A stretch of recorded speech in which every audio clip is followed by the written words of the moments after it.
तो साथियों नमस्कार। आज फिर आपका स्वागत है हमारे आध्यात्मिक अपडेट गुप्त रहस्य चैनल में। तो आज हम एक फिर नया विषय लेकर आए हैं। जैसे कि आपने कुछ पिछले वीडियो में देखा था कि हम आध्यात्मिक रहस्यों का खुलासा करते रहते हैं, तो हम आज फिर कुछ आध्यात्मिक ग्रंथों को लेकर आए हैं, जिसमें से 3 ग्रंथ हैं, रामचरितमानस और गीता, और साथ ही आज हम घटनावाएँ भी लेकर आए हैं। इनसे हम प्रमाणित करेंगे, कुछ आध्यात्मिक रहस्यों को उजागर करेंगे, जिसमें आज हमारा टॉपिक है व्रत को लेकर, जो कि काफ़ी चर्चा में रहता है ये विषय, कि लोग अक्सर चर्चा करते हैं कि व्रत करना चाहिए या नहीं करना चाहिए, उचित है या अनुचित है। तो इसको हम शास्त्रों से प्रमाणित करेंगे। तो सबसे पहले हम लेते हैं रामचरितमानस, उसके बाद लेंगे गीता जी, और फिर उसके बाद हम घटरामायण भी लेकर आएंगे। तो बने रहिए हमारे चैनल पर अंत तक।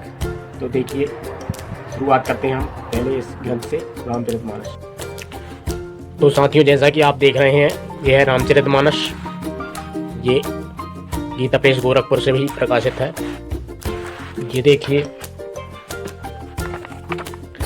ये हम आ गए हैं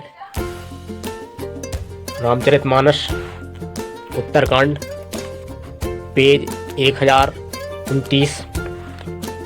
ये आप यहाँ पे देख सकते हैं, ये दोहा 129 के बाद ये यहाँ पे चौपाई है, उत्तरकांड।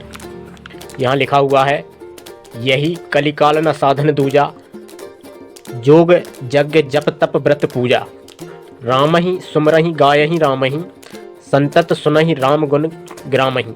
ये आप देख सकते हैं, लिखा हुआ है। इसका अर्थ भी हम पढ़ लेते हैं। तुलसीदास जी कहते हैं, इस कलयुग में योग यज्ञ जप तप व्रत और पूजन आदि कोई दूसरा साधन नहीं है। यानी कि कलयुग में योग यज्ञ जप तप व्रत, यहाँ पे हम व्रत पे चर्चा कर रहे हैं, ये स्पष्ट यहाँ पे लिखा हुआ है। तो ये कलयुग में ये सब चीज़ें, पूजन आदि दूसरा साधन नहीं है। बस श्री राम का ही स्मरण करना, श्री राम का ही गुण गाना और निरंतर राम जी के ही गुण समूहों को सुनना चाहिए। यानी यहाँ पर ना राम के नाम की बात कही गई है, और यहाँ पे ये योग जप तप व्रत और ये पूजन आदि कोई दूसरा साधन नहीं है कल्याण के लिए। और हम एक और देख लेते हैं जिसमें नाम की महिमा है। तो ये हम आ जाते हैं रामचरितमानस उत्तरकांड, पेज ये 989 पेज है। और ये हमने पहले भी इसमें से दिखाया था कलयुग में क्या है। ये कृतयुग त्रेता द्वापर पूजा मख और जोग, जो गति होई जो कली हरि नाम ते पावहीं लोग। सतयुग त्रेता और द्वापर में जो गति पूजा से यज्ञ और योग से प्राप्त होती है। यानी यहाँ पर योग यज्ञ और योग पूजा की बात कही गई है। वही गति कलयुग में लोग केवल भगवान के नाम से पा जाते हैं। तो ये हमने पहले यहाँ पे बताया कि व्रत आदि, तो ये यहाँ पे बताया कि जब तक व्रत, ये पूजन, ये कलयुग में ये साधन नहीं है। बस यहाँ पर राम जी का स्मरण, नाम, ये बताया गया है। ये 2 चीज़ें हमने रामचरितमानस से ली, और भी कई जगह है, लेकिन इसको अगर ध्यान से पढ़ा जाए तो उसमें काफ़ी जगह आपको नाम की महिमा मिलेगी। तो देखिए, ये है श्रीमद् भगवत गीता। यह दयाल गोविंद का और गीता प्रेस गोरखपुर से प्रकाशित है। इसके हम आ जाते हैं अध्याय 6। ये 151 पेज है। ये यहाँ पे श्लोक लिखा है, 16 नंबर श्लोक है। ये लिखा है यहाँ पे, ना अस्ति असनतः तु योगः, अस्ति न चा एकांतम अश्नयत, न चा अति स्वप्नशीलस्य जागृतः, न एव चा अर्जुन। ये यहाँ पे भी व्रत के बारे में कुछ है, हम इसको देखते हैं, पहले अर्थ को पढ़ते हैं। हे अर्जुन, यह योग, यहाँ पर योग शब्द को भी हम अभी डिफाइन करेंगे। योग ना तो बहुत खाने वाले, यानी जो ज़्यादा खाते हैं, और ना बिल्कुल ना खाने वाले का, तथा ना बहुत सहन करने करने के स्वभाव वाले का, और ना जागने वाले का ही सिद्ध होता है। यहाँ पर ये लिखा, ना बिल्कुल ना खाने वाले का। बिल्कुल ना खाना तो यानी व्रत रखने वाली बात है ये भी। तो यहाँ पर कुछ लोग कहते हैं कि योगासन के बारे में है, कि जो लोग योगासन करते हैं उनको अधिक नहीं खाना चाहिए। तो यहाँ पर योगासन तो शारीरिक लाभ के लिए किए जाते हैं, लेकिन यहाँ पर कौन से योग की बात की गई है? ये ध्यान योग की बात की गई है। यहाँ पर देख सकते हैं आप, ये लिखा है ध्यान योग। ये ध्यान योग ऊपर ही चैप्टर में लिखा हुआ है, ये ध्यान योग का चैप्टर चल रहा है पूरा। तो ध्यान योग में शारीरिक से संबंध नहीं होता, ये मानसिक संबंध है, ये भक्ति योग की है बात। इसलिए ध्यान योग भक्ति योग में आता है। और ये अधिक ज़्यादा खाने वाले और बिल्कुल ना खाने वालों के बारे में बताया है। इससे आप समझ सकते हैं कि ध्यान योग यानी भक्ति योग के बारे में ही ये पूरा चैप्टर, इसको समझने की ज़रूरत है, ना कि ये योगासन के बारे में। पूरा ही अध्याय भक्ति योग के विषय में है। ये यहाँ पे ध्यान योग लिखा हुआ है, ये ध्यान योग का मतलब भक्ति योग होता है। ये यहाँ पर ये आसन पर बैठने का ये योग ध्यान योग के बारे में ही है ये सब कुछ, ठीक है। तो आप इसको समझिए। ये गीता जी से हमने आपको दिखाया। अब हम चलते हैं घट रामायण। तो साथियों ये है घट रामायण, ये तुलसी साहिब हाथरस वाले। तो पहले तो हम इसको डिफाइन करेंगे कि ये संपादक टीकाकार डॉक्टर योगेंद्र प्रताप सिंह, ये घट रामायण। प्रकाशक है बेलविडियर प्रिंटिंग वर्क्स, ये मोतीलाल नेहरू रोड इलाहाबाद, ये आदि आदि सब लिखा हुआ है। तो पहले हम ये, कुछ लोग कहते हैं कि ये घट रामायण को हम मानते नहीं हैं। इसमें आपको एक आश्चर्यचकित कर देने वाली बात भी हम आपको बताएंगे कि ये भी तुलसीदास जी ने ही लिखी है। पहले हम इसको आपको दिखाएंगे कौन से तुलसीदास हैं। घट रामायण पेज नंबर 15 पर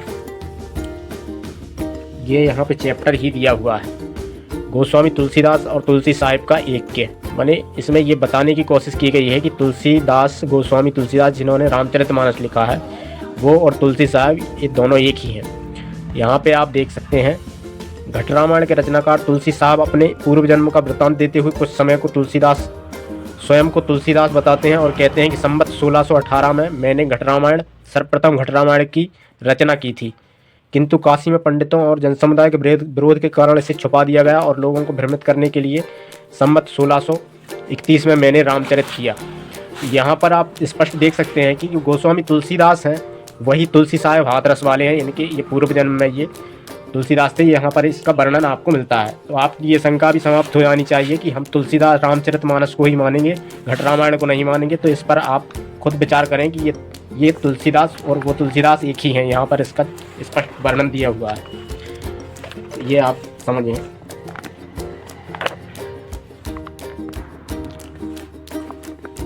तो जैसा कि हमारा चैप्टर चल रहा है घट रामायण पर व्रत को लेकर, ये 282 पेज है घट रामायण। ये लोमस ऋषि की चौपाई है। इसमें व्रत भी उन्होंने किए और उनकी गति नहीं हुई, तो उन्होंने पूरा बताया लोमस ऋषि ने। सहस बरस एकादशी कीन्हा, अंत जन्म माखी को लीन्हा, यहाँ पे लिखा हुआ है। ऐसे व्रत कीन बहु तेरा, ताका सुनु बर्तन नवेरा, प्रथम एतबार को कीन्हा, तासे जन्म चील को लीन्हा, मंगल बहुविधि व्रत रहाई, तासे जन्म सुगर को पाई, अरु पूजा व्रत तीज को कीन्हा, कूकर जन्म ताही से लीन्हा, अरु परदोष नेम से कीन्हा, खर को जन्म ताही से लीना, बिति पाती विधि को विधि कीन्हा, जन्म जाई बंदर को लीन्हा, नौमी व्रत अष्टमी कीन्हा, तासे जन्म मूस को लीन्हा, अरु अनंत 14 पुनि कीन्हा, तासे जन्म ऊँट को लीन्हा, और चतुर्थी व्रत वखाना, तासे जन्म भैंस को जाना, और व्रत करे झार बनाई, पुनि मुक्ति हम ने नहीं पाई। यानी व्रत करने से मोक्ष नहीं हुआ, यहाँ पर उन्होंने बताया। जिसके अर्थ को भी हम पढ़ लेते हैं।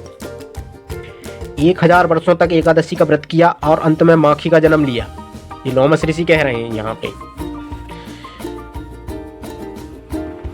इसी प्रकार अनेक बार अनेक व्रतों को किया, उनका तुम वृतांत सुनो। सर्वप्रथम इतवार का व्रत किया, इतवार यानी रविवार का व्रत, संडे का व्रत किया रविवार का, जिससे चील का जन्म मिला। मंगल का व्रत अनेक प्रकार के रूपों में रहा, उससे मुझे सुगर का शरीर मिला। इसके बाद तीज का व्रत किया, उसके कारण मैंने कुत्ते का जन्म प्राप्त किया। उसके बाद नियम से प्रदोष व्रत रखा, जिसके कारण गधे का जन्म लिया। नौमी तथा अष्टमी का व्रत किया, उससे मुझे मूस यानी चूहे का जन्म मिला। उसके बाद अनंत चतुर्दश का व्रत किया, यानी उसके बाद अनंत चौदस का व्रत किया, उससे मुझे ऊँट का जन्म मिला। उसके बाद चतुर्थी का व्रत कहा गया और उसे भी किया उन्होंने, उससे भैंस का जन्म समझो, मतलब मुझे भैंस का जन्म मिला, ऐसा लोमस ऋषि बता रहे हैं। और नाना प्रकार के व्रतों का अनुशीलन पूरी तत्परता से पूछा, फिर भी मुक्ति नहीं पाई। तो साथियों, आपने देखा कि इन 3 सदग्रंथों में जो आपने खुद देखा कि क्या इसमें लिखा गया है, और आप ही खुद इस पर विचार करें ये उचित है या अनुचित है। मैं इस पर टीका टिप्पणी ज़्यादा नहीं करने वाला हूँ, क्योंकि आप खुद ही समझदार हैं। तो आज के लिए इतना ही। नमस्कार, राम राम।